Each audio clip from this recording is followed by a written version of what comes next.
Hi, my name is Anna Fauché, and my paper assesses the use of influence, power, and credibility within the Spalding University Campus Activities Board. So if you're not aware, the university's Campus Activities Board is a student organization that is essentially devoted to producing programming and events and activities for other students on campus. So in my paper, I start with a literature review where I discuss the various levels of influence, including compliance, identification, and internalization. I then discuss power bases, which include coercive power, reward-based power, legitimate power, expert power, and referent power. And then I close out by discussing credibility and how credibility is really sort of the foundation of both power and influence. Without credibility, leaders aren't able to effectively assert power or influence others at a positive and successful level. And so the various elements of credibility are competence, character, and goodwill. And those are typically built by constructing positive working relations with those that you work with, as well as building integrity and trustworthiness in those relationships. So in my paper, I discuss the Campus Activities Board's current levels of influence, power, and credibility. And unfortunately, their use of power and influence is pretty low at this point, in the sense that they're really operating strictly on a coercive and reward-based power level, which in turn means that they're influencing others at a compliance level. And so even though the president of the organization does hold some legitimate power through their title, unfortunately they're really only causing others to comply or be a part of the organization by completing tasks, duties, and responsibilities by offering rewards or punishments in exchange for compliance or non-compliance. And so that doesn't really foster positive working relationships, and in turn the credibility of both the leadership team and the president of the organization is really low.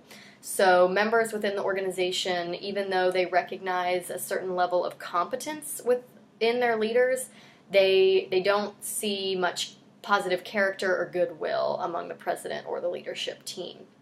And so in my paper, I make it a point to discuss 3 ways that the Campus Activities Board leadership can build credibility among general members, and then in turn shift from a coercive and reward-based power system to a referent-based power system, and consequently begin to influence the members of the organization at identification levels and internalization levels rather than a compliance-based level.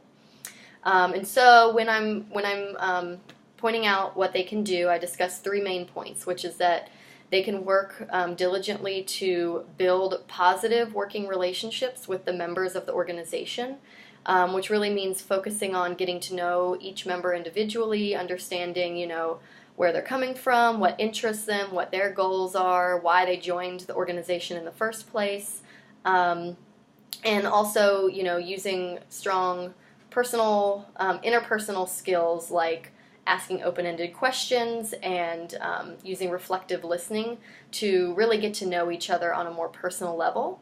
And by doing this, that's going to help general CAB members come to trust the leadership in a stronger way. And so that's going to help build some character. And so going off of that, I also suggest that leadership team focuses heavily on really recommitting themselves to integrity. So unfortunately, they've come to a place where they're often overcommitting and under-delivering.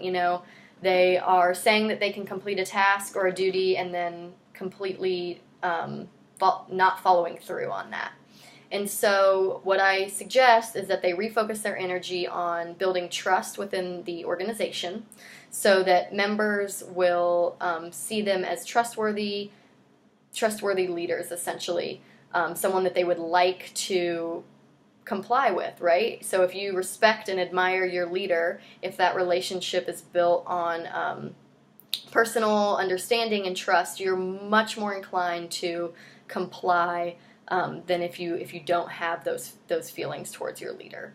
In addition, I also suggest that they focus a lot of energy on communicating intentionally, and this includes developing communication centered around breadth, depth, height, and sight.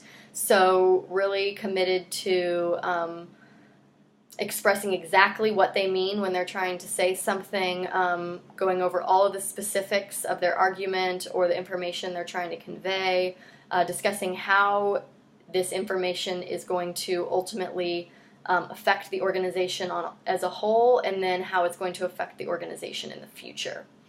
And finally, I really suggest that CAB members work ultimately to build credibility through building character and goodwill. And to build goodwill, they really need to show members of the organization that they care about them on a personal level. You know, you rub my back, I rub your back, right? So if leadership shows that they truly care about the members of the organization, then those general members are much more inclined to be a fully part of the organization and to complete tasks and duties just like everyone else, and essentially to comply. So by rebuilding credibility, I believe that the leadership of the Campus Activities Board can begin to assert power from a referent power base as opposed to a coercive power base or reward-based power. And in turn, they will begin to influence others from an identification level and an internalization level rather than a compliance level. Thank you.